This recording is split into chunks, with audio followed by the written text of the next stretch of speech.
sabon. Ito nakalagay sa sabon niyo, Ted. Pasok ko na lang, tignan mo doon sa sa taas doon, di ba may electric pa sa kusina? Yung nakagano, tignan mo kung may mga sabon doon.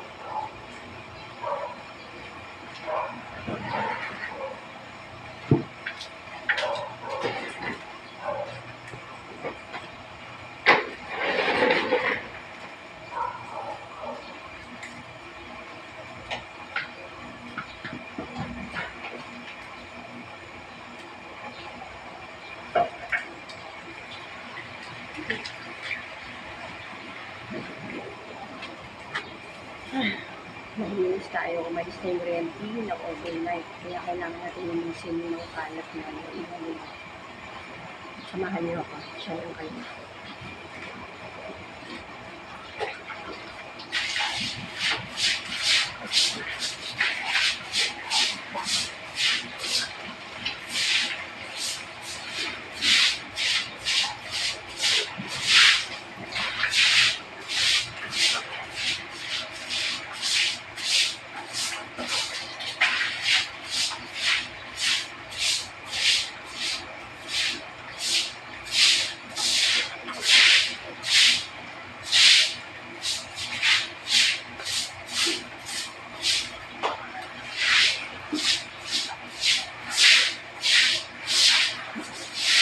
Puro sa kapan, hindi mo na nakakita ito. Wala doon? Wala po. Tignan mo doon sa labahan, sa may washing. Yung meron. Pag wala yung dishwashing, gamitin mo.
Ayun, hiningal ako. Akyat muna tayo sa taas kung saan sila nag-overnight. Check natin, patayin natin yung mga aircon kasi hindi nila nakapay.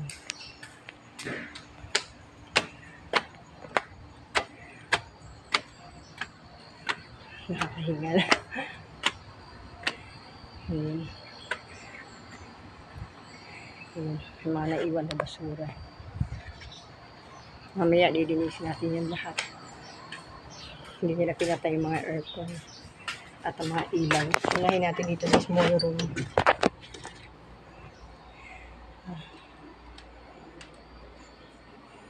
So yun talaga.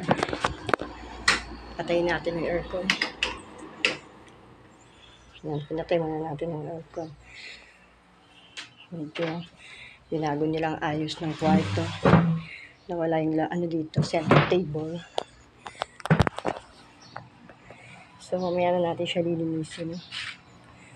Unahin natin lilinisin yung pool side kasi meron tayong rent ngayon ng 10 AM.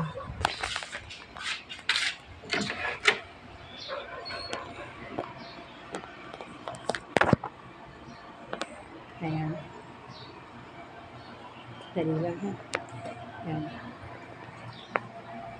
Medyo magulo. So kailangan natin linisin. Patayin muna natin yung aircon kasi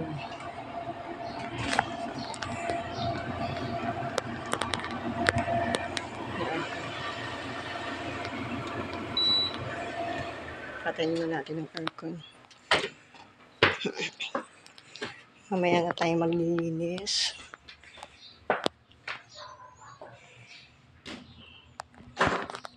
Ayan.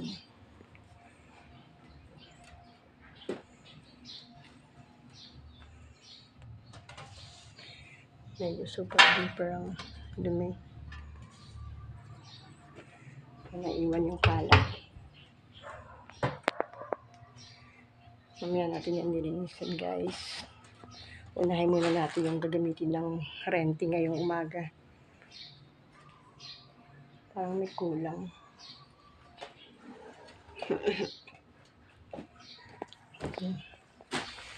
Natin to. Nakakatakot, baka medyo mabasag.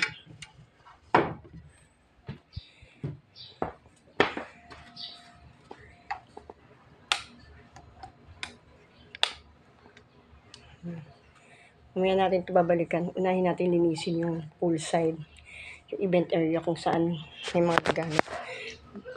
Wait lang, parang merong kulang.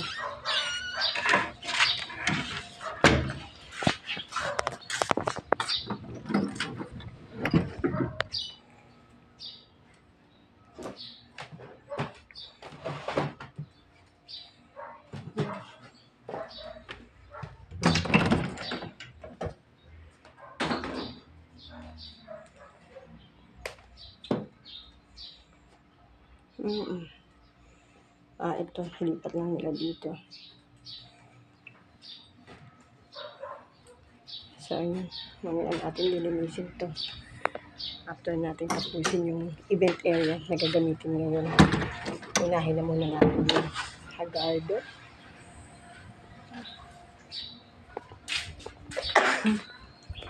Medyo maraming kalat. Mamaya aayusin natin yan. Unahin na muna natin yung poolside. Kasi mamaya nandito yung mga rented.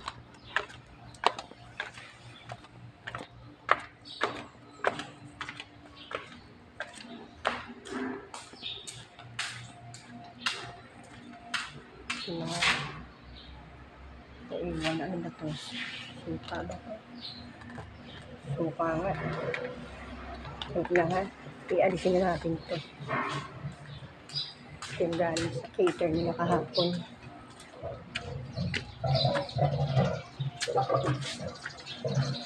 Lagay muna natin dito sa likod.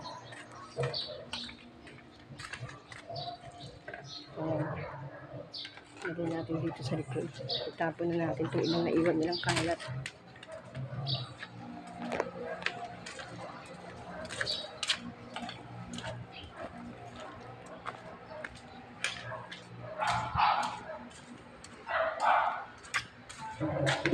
Ito.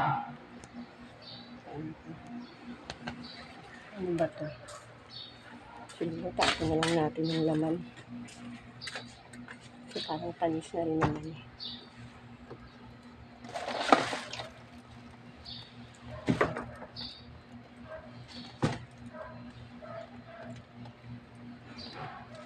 Tapon natin sa ating lagayan. Hindi naman siya magagamit. Kasi ito pwedeng tabo. Gawin natin siyang parang tabo.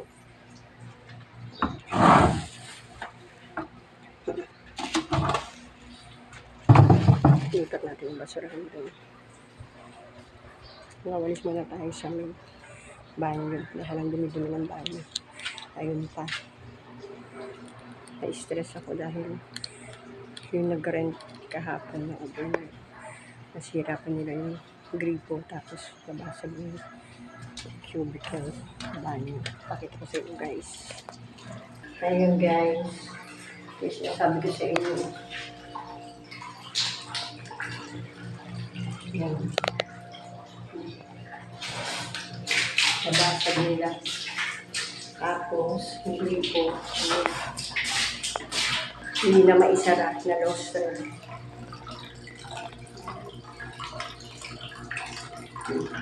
Kaya ayaw mamatay yung tubig. Kailangan na rin si Maigit kasi mamaya lang nandito na yung second na renti. Tutulungan ko muna si Brian. Maglilinis ko dito sa banyo ng babae.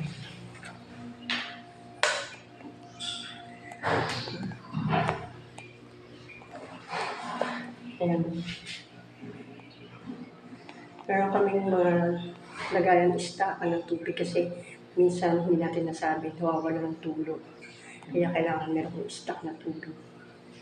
So, dyan muna kayo, lilinisin ko lang ito. Maglilinis muna tayo sa labas ng banyo.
Ayan.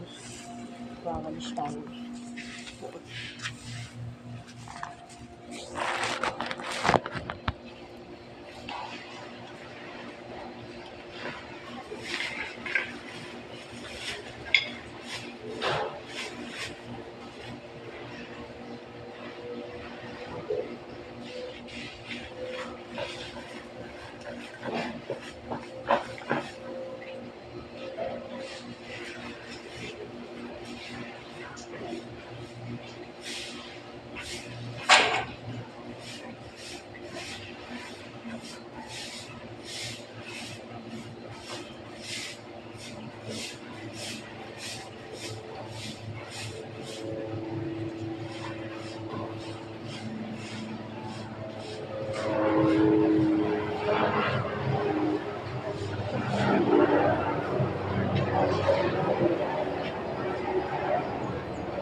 Yan.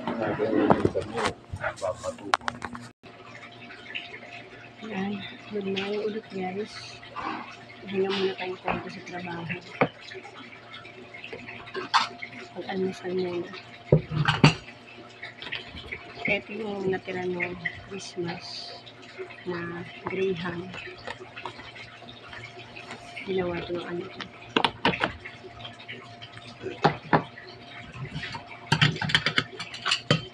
Right, tapos mo yung kain muna tayo, ha?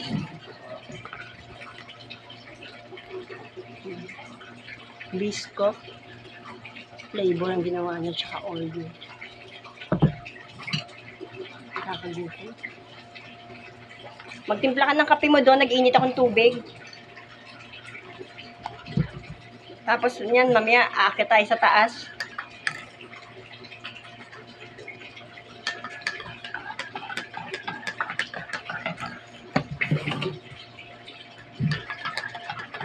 Kakapagod.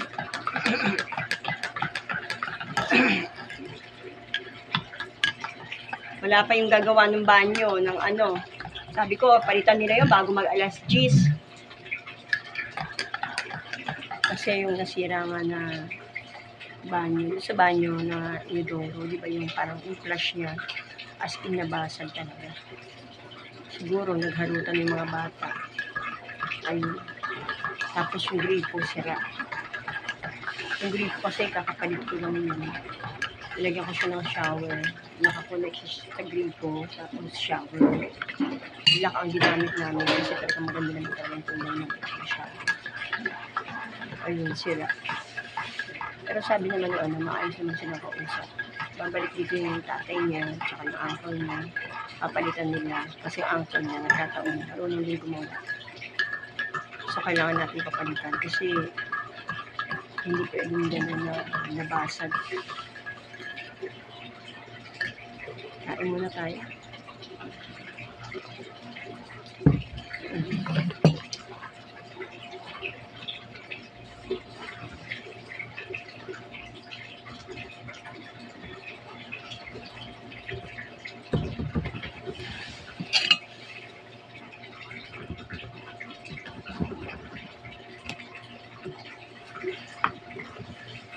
Ayaw ko na po ulisin. Kaso lang.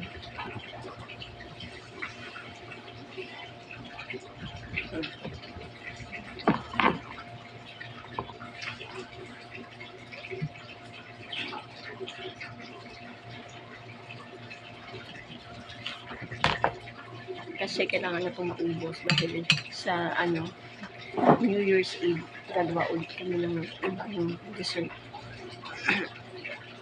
Kain kayo guys. Gutom na ako talaga. Pag-ising namin mag-asawa, ito na agad ang inayos namin. Chinek muna namin lahat kasi nga, siyempre marumi kasi nga, ang daming nag-swimming kahapon. 100 packs ko sila. 100 packs sila. Tapos overnight yung family ng kinasal. Umalis sila kanina 8 AM. Mabait naman yung mag-asawa. Mabait naman sila. Pamilya. Nakakatuwa. Yun nga lang, meron silang bisita na hindi sinasadya ibasag yung baby care yung sa bahay. Nabasag talaga. Tapos nasira yung gripo. So, hindi kami makapagbukas ng tubig kasi tulo ng tulo. Tulo ng tulo. Kaya kailangan papatayin namin sa main para walang lumabas na tubig.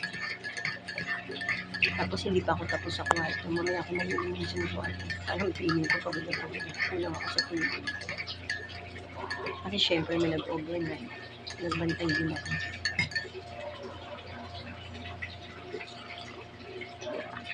Sarap magkape.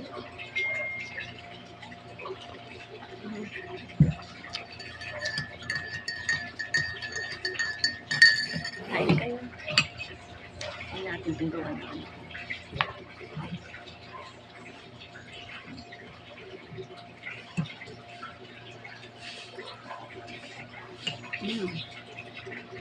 Sarap.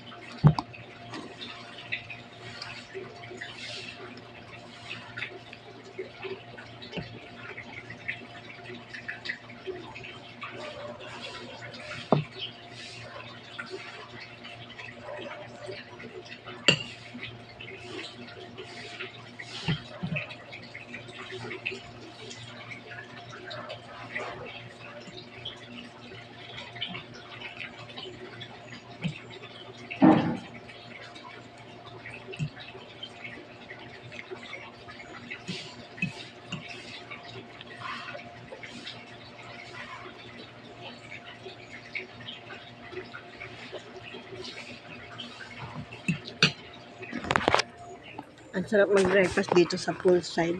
Nakaka-relax.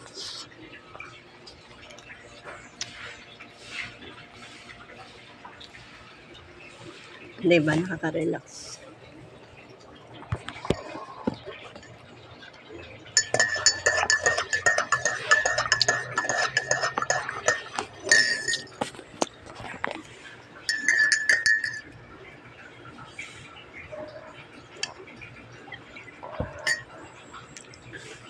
May mga nagre-rent ng 30, 31, at saka 1.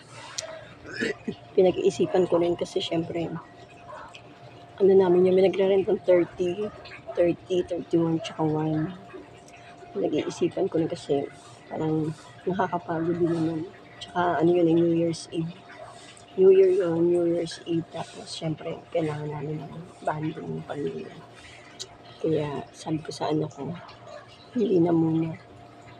Kasi yung 30, parang merong anak ng Christmas party, get together sila ng mga friends niya. Kaya yung 31 tsaka 1, ibabakante ko talaga. Para naman magkaroon ng time kasi sunod yung mga rente natin na nakaraan.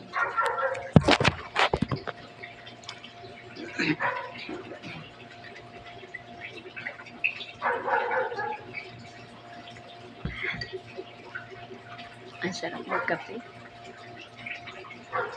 Kayo ba nag-almusal na?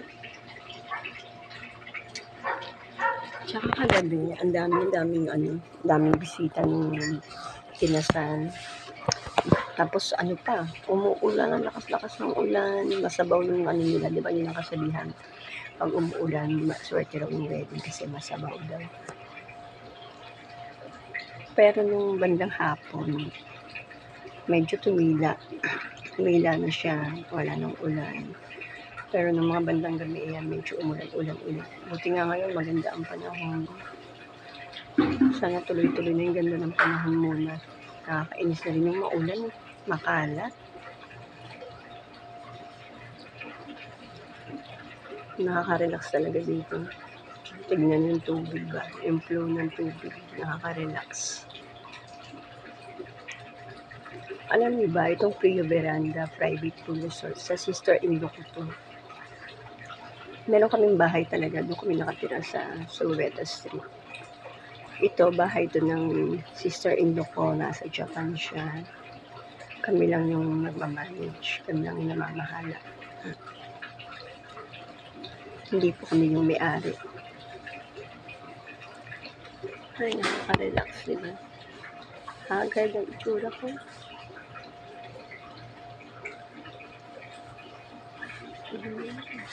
Agad ang itsura ko. Kaya lang yung kain naman tayo.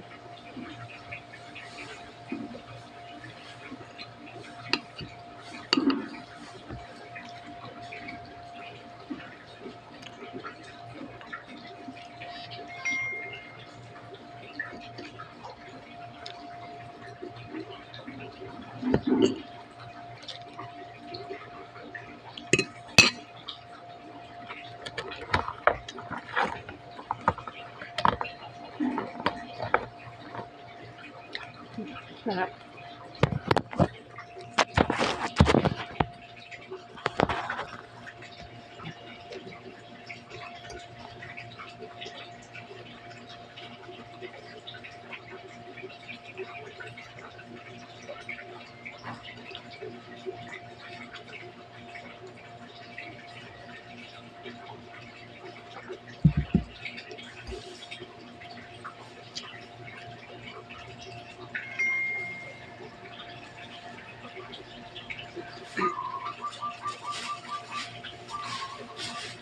Katapos niyang Brian, kumain ka muna.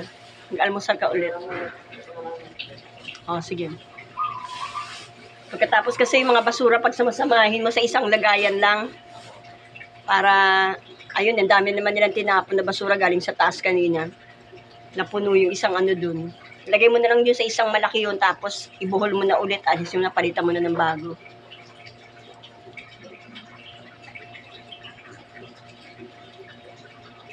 Anong oras kaya sila darating para palitan yan? Ganda ng mga bulaklak. Mga bulaklak ang gagawin. Maganda mga bulaklak.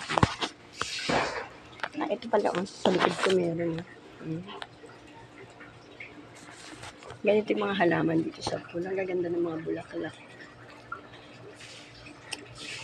Meron nga pala kaming feeding program ngayon. Kasi meron po kaming monthly feeding program. Yung 5 kasama ko, nagpapapiding kami, meron kami sponsor from Australia. Nagpapakain po kami every month ng 100 packs na kids. 100 packs na kids. Ngayon yung schedule namin. Pero nagsabi ako sa kanila na baka hindi ako makarating kasi sobrang napapagod talaga ako. Parang haggard na haggard, diba? Sobrang pagod kasi tatlong magkasunod na event ito na nangyari. Yung 27, 28, 29, tatlong sunod-sunod na event. Tapos yung isa overnight pa, diba? Hindi pa ako nakakapaglinis dun sa rooms. Siguro mamaya ko nalilinisin or bukas.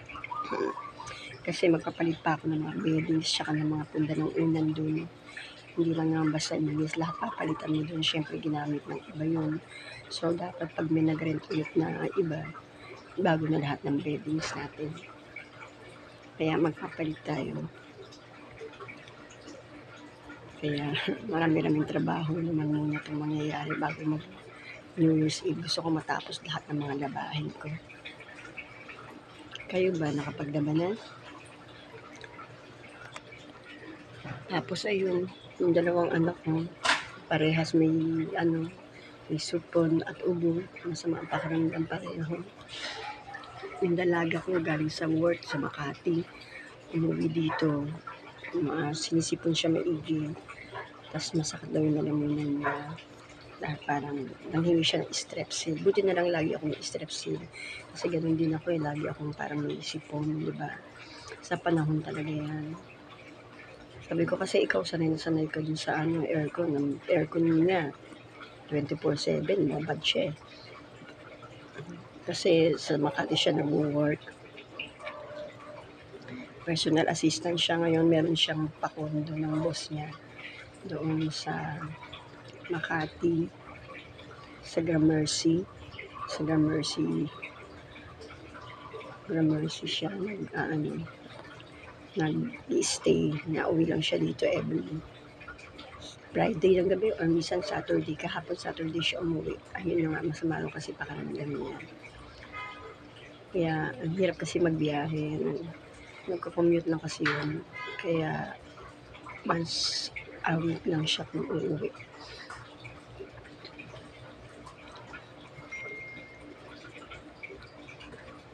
So guys,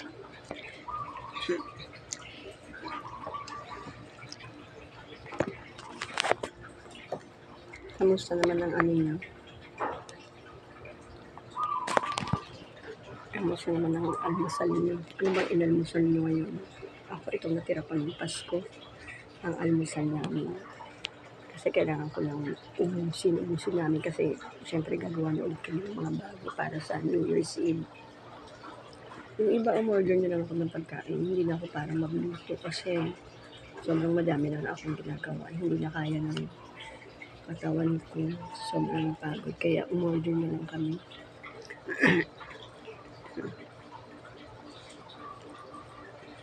Siguro order na lang kami ng hindi na kami order ng belly kasi nung New Year, nung Christmas, nag-belly na kami. Masama naman yun. Kain ng marami ng lechon. Baka mamaya tumaas naman mga BP. So, bibili pa rin kami ng lechon pero siguro yung 4 kilo na lang. Hindi na kami bibili ng sobra-sobra dahil nasasayang lang din naman. Hindi naman nakakain hindi na uubos. Saka diba nag-ulan nung Christmas kaya wala masyadong bisitang dumating. Isa lang yung bisitang dumating ko, isang pamilya lang ni Buninay. Tapos wala na, the rest wala na. Kasi nga, ang lakas ng ulan. So, mga pagkain na sayang. Ngayon, New Year, o-order na lang kami para hindi na masayang yung mga food. So, ayan guys, yun na muna tayo ngayon. yan na muna ating for today's video. Please subscribe, watch, and share po. Marami pong salamat sa inyo.